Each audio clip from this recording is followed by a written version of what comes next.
Happy day and welcome to the first installment of Giants Talk with Justin Tuck.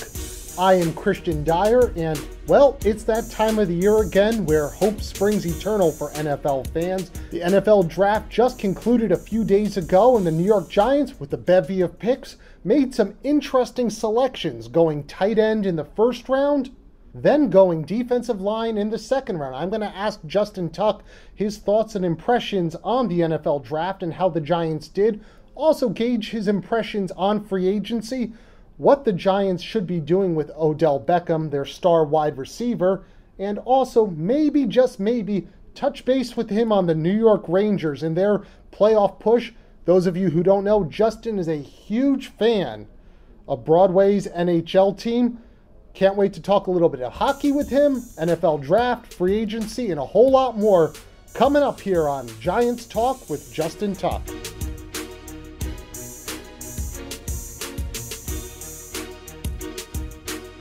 All right, now, Justin, before we even talk about football, before we even get into the NFL draft, anything else, dealing with the New York Giants, I got to ask you, Game 3, sources tell me you were in the house at Madison Square Garden. Impressive New York Rangers win. What was that like?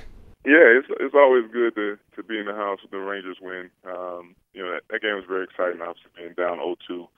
I hate the phrase must-win games, but, that was close 2-1. So I was excited, how the team came out and kind of took control of the game early, and it kind of, filtered through the entire game. Yeah, playoff hockey, the atmosphere is so good. And watching on TV last night, was it that good actually in MSG? It's funny because my first game at MSG was a playoff game, and I've been hooked ever since. I always tell people that I equate hockey as being football on ice with a stick. But when you watch it live and then add in the extra component of it being playoff hockey, man, it's something more impressive, athletic feats that I've ever seen. Of just being able to, how big these guys are, how fast they are on ice, skating, getting bumped, getting hit, and still being able to make some of the acrobatic moves and shots with all that pressure on them. Man, it's pretty amazing for me to watch. Yeah, growing up in Alabama, there probably wasn't a whole lot of hockey being played. How did you get into the sport, and how did you become a Rangers fan?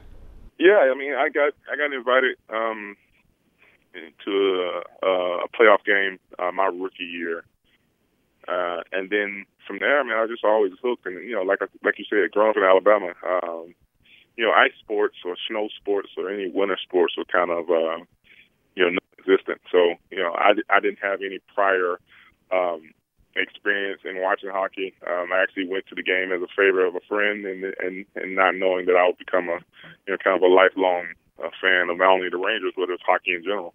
If hockey had been big where you were growing up, what position do you think you would have played? You'd be pretty intimidating there on the front line. Yeah, I think I would be the game of hockey, and I don't know as much about it as most, but the game of hockey, from what I've seen, has changed. The big defenseman, the guy that, is kind of enforcer role is kind of out of the game now because of, the speed aspect and things of that nature. But I think I would have been the guy that wanted to, protect my stars and be like the big guy that always wanted to fight everybody. I think I would have been pretty good at that. Well, let's just transition now to football, something we both definitely can talk a lot about.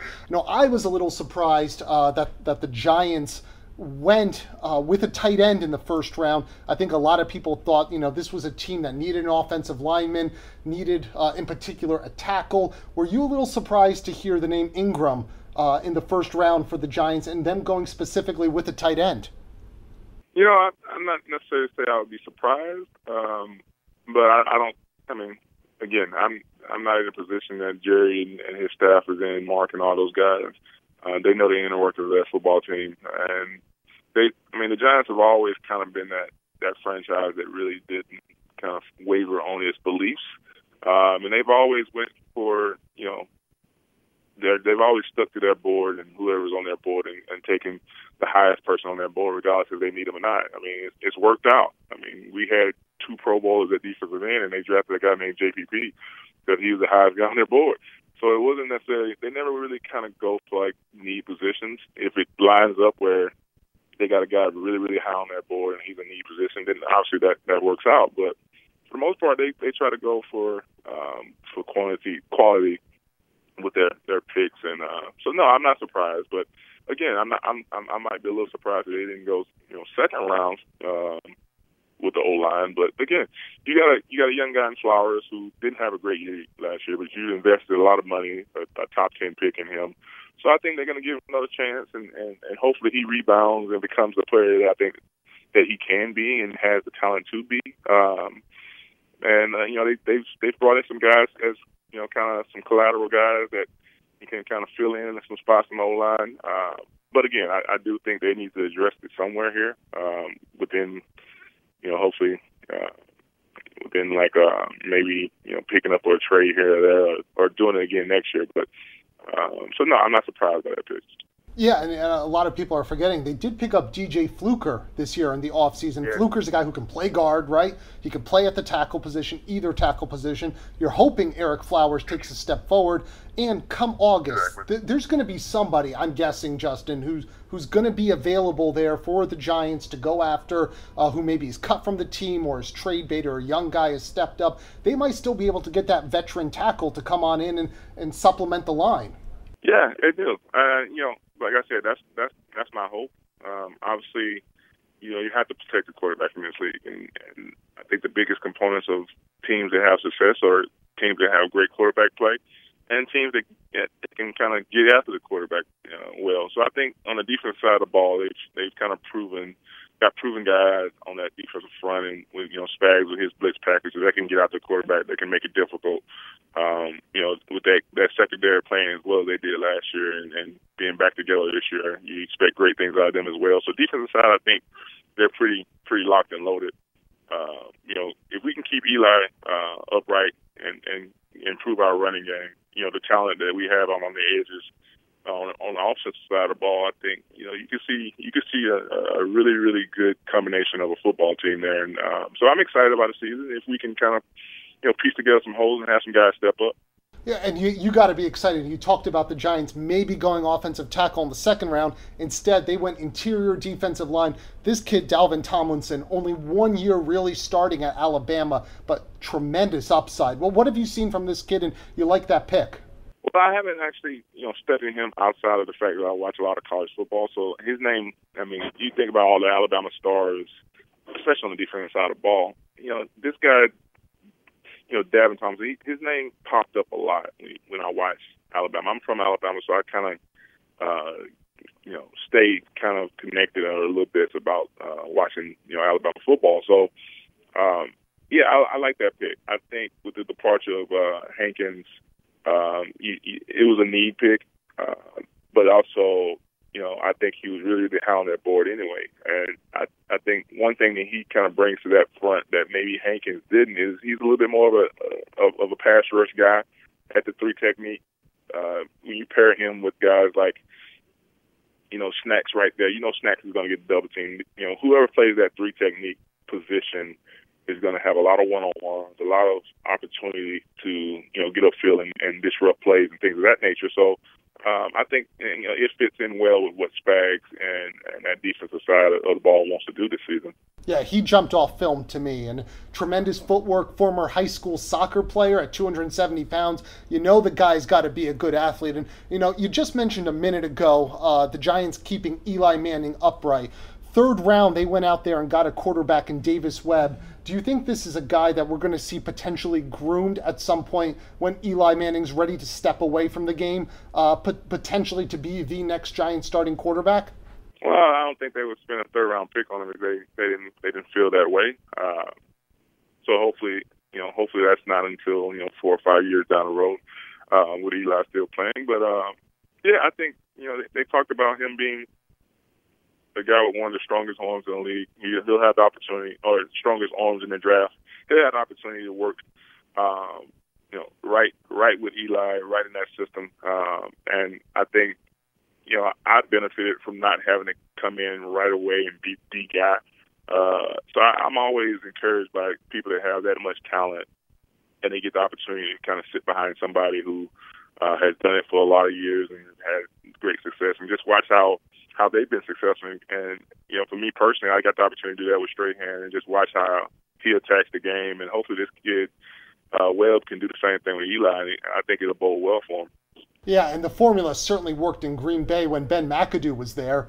He had Aaron Rodgers sitting there for a couple seasons behind Brett Favre. Here Webb gets to sit and learn behind Eli Manning 2, 3, however many seasons left. Just want to ask you, thoughts on free agency still? I mean, the Giants have enough money. They may want to re-sign Odell Beckham long-term. Quickly, kind of what are your thoughts on maybe the Giants making a play to get Odell that bigger contract, maybe a cap-friendly number now instead of waiting a year? I've always been of the mindset that if you got a guy that's a game changer, you got to do what you got to do to kind of keep him in the fold, keep him in the line. Jerry Reese and his staff did a great job of drafting this kid, and he's paid huge benefits for that franchise. So I'm hoping that we find a way to keep Odell long term, but not in that category where you affect the long term success of your team by keeping one player. And that's it's a chess game. It's a chess game as far as figuring out what that number is and if it's beneficial for both. And if not, the other option is what can we get out of it if we can't sign him back. I think they are trying their best to sign him back, and for good reason. But we'll see. I don't necessarily know how it's going to work out. It's twofold when it comes to free agency. It's all about what the team is willing to give up, and also what the player wants. What I know of Odell is that he wants to win, and I think that's the biggest thing that's on his mind. And I think hopefully we find a way to make it happen. Yeah, and Justin, I know busy with Rangers playoffs, watching the NFL draft, tracking everything. What's going on with your Rush Foundation? I know that's a big part of what you've been doing now since retirement and working to tackle illiteracy with children. Right now, I think we've done a really good job in our existence of doing what we want to do, and that's having an impact within Title I schools throughout the tri-state area around literacy, after-school programs, financial literacy, and just getting books in the hands of kids that do not have the opportunity to have that type of learning and reading and things of that nature in the home. I really like where we are, but we are always in the business of growing and figuring out how to have a better and bigger impact. So I think that's where we are right now. Yeah, for those who want to learn more about the Rush Foundation, it is rushforliteracy.org. Well, Justin, that was a lot of fun. We talked Rangers, we talked NFL draft, we talked free agency. We even got a little bit into the Rush Foundation. Looking forward to the next time. Thank you for having me. Thanks, Justin. And that's a wrap with Justin Tuck.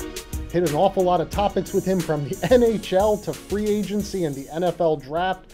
Didn't even get a chance to talk with him about the Giants adding pieces to their offense, such as Brandon Marshall, also making some interesting additions this offseason on the defensive side of the ball.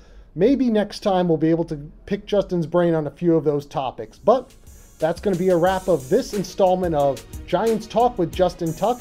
Until next time, I'm Christian Dyer.